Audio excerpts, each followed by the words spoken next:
Okay, hi everyone.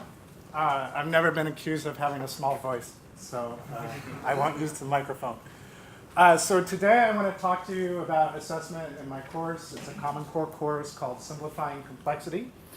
I don't know about this name, I like it, but it scares the students quite a bit. So the point of this course is about something called complex systems. And I really like this because this is quite unique. It's the only course about complex systems really in the whole university, and one of very few in Asia, actually. So you might not know what I mean when I say complex system. This is some system where the interactions between the component pieces are very important compared to the behavior of that species or the content. So if I had been aiming for a 20-minute talk, I would have shown you beautiful animation of the murmuration of starlings. But if you think about it, a starling, they form swarms of maybe even almost 1 million birds, and they fly in beautiful formation, and you want to know, how does this happen? How do they do this? And you could study an individual starling until you knew everything about that starling, and you would never answer this question. Because it's the interaction between themselves that creates the swarm of starlings. So this is the sort of thing that we're talking about in this course. And it's also, I want to note that these are non-reductionist approaches. Right? So the reductionist approach would be, if I want to understand a swarm of birds, understand first a bird. But we know that this doesn't work. So this is something quite novel for students to get their head around. And so it's a challenging course. And the first lecture in this course is called Understanding Complexity. We try and introduce exactly what I just did with you today, only we take 2 hours. And then as part of that, we come up with this definition you see here, which is in our textbook for the course.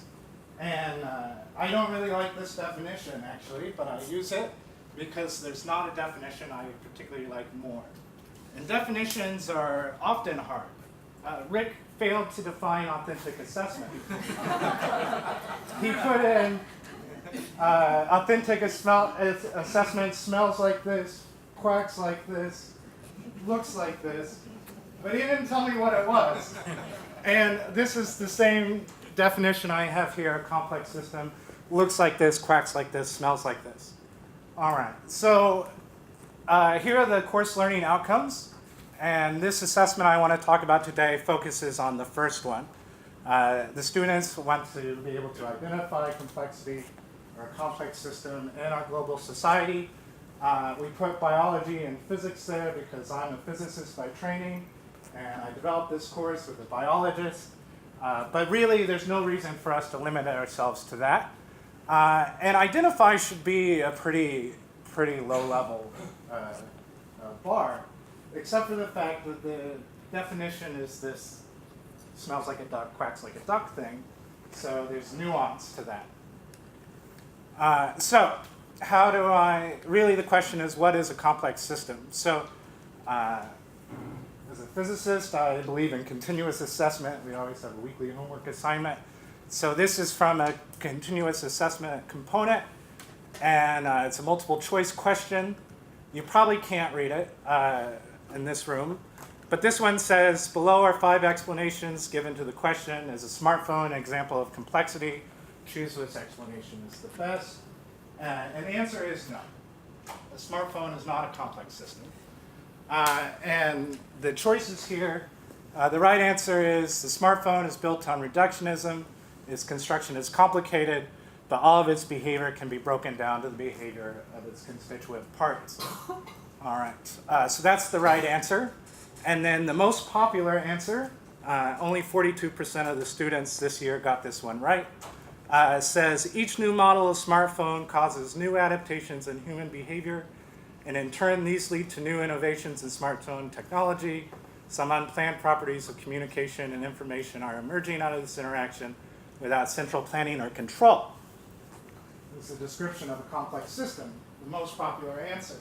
But it's not describing a smartphone. It's describing the way we use smartphones. So I'm very clever. I changed the question. So I didn't change the answers, I just changed the question.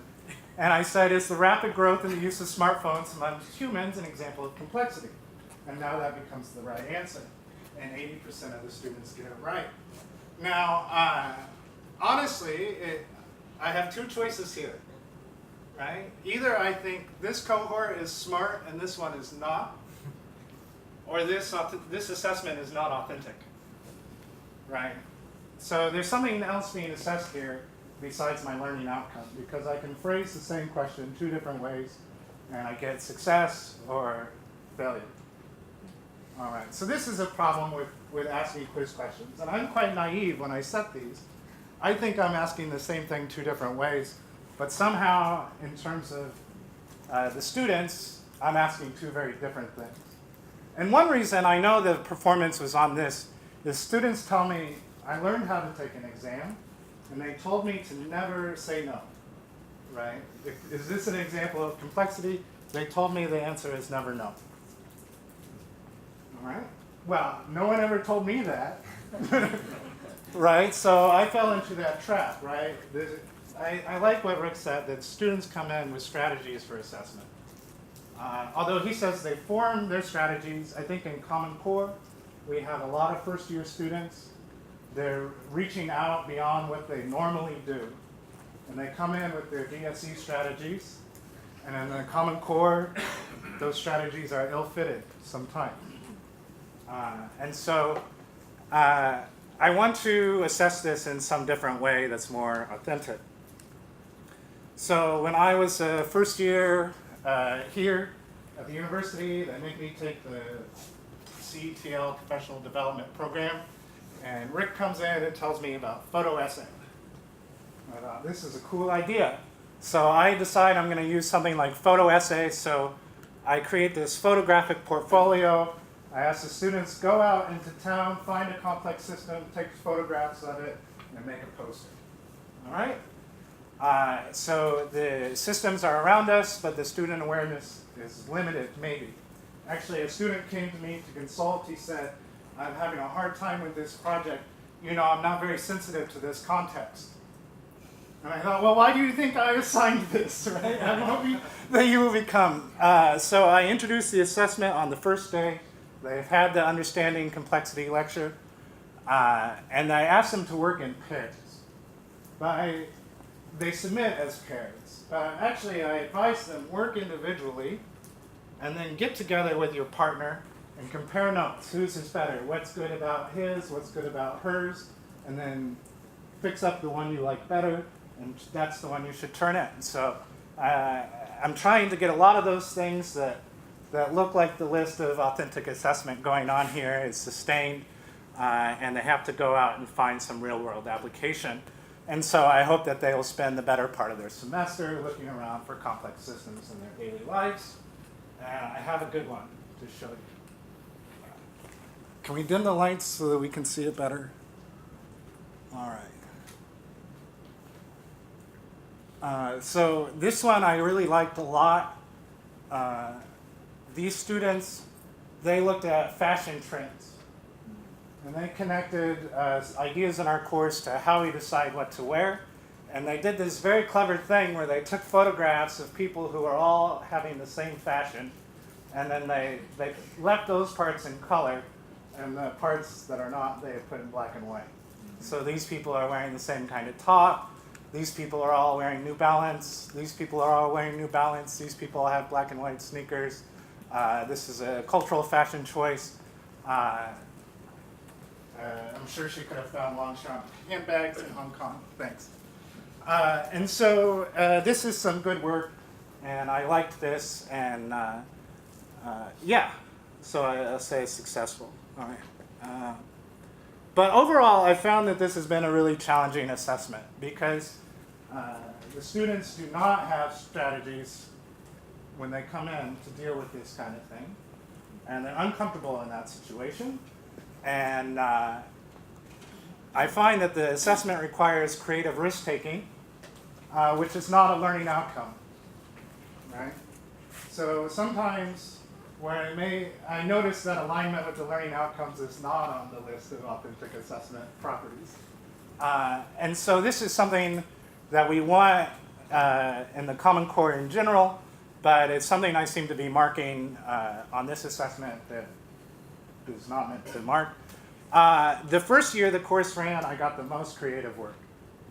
The students said, can you give us some example work? Can you give us some exemplary work? And I said, no, this is the first time anyone has ever run this assessment. But no, I no longer have this excuse, and I continue to get this pleading, no, I don't want to do that, I don't want to limit your creativity. You need to go find it yourself. This is part of what we're talking about. And the students roll their eyes at me, and they groan, and I really tried to combat that. So I did provide some articles about complexity in urban settings, and this has been a disaster, I would say. The number of portfolios about Upper University Street has just exploded. And you know, it is a good example. I like this example very much, but I don't, you know, I get 60 of these a semester. I don't want to see 20 to 30 all about you did yours on Upper U Street? No, okay. So yeah, you have spontaneous crowd formation there. It breaks down when the throughput of pedestrians is low. It breaks down if the throughput of pedestrians is very high. It's exactly the sort of thing we're talking about. And also there's a student strategy to get informal feedback on work that's not only in draft form, but not even yet begun. I'm going to do something about clouds. Is that okay? I don't know. What did you have in mind about clouds? Oh, I don't know. Well, then I don't know either, you know. And then the students roll their eyes at me, and then they write rude comments in my SETL. So if you have ideas about this during the discussion, I'm happy to hear it. So I know you probably intend for me to come in and say, this is a beautiful assessment, but I always want to bring my challenges to these meetings because you guys have the ideas that I don't have. But some ideas I do have, I'll quickly say, is I want to do videos maybe. So I think Upper U Street would look a lot better in video. The photographs can be really hard to see what you're doing.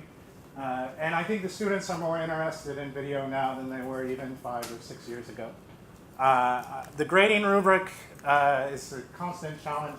And I think I need to retitle the assessment, something that just really gets at, I might title it, Show Me a Complex System, right? So the students know this is what the goal is for the assessment, and they're not confused by what is a photographic portfolio or something like that. So thanks for your time today, and I look forward to your helpful comments later.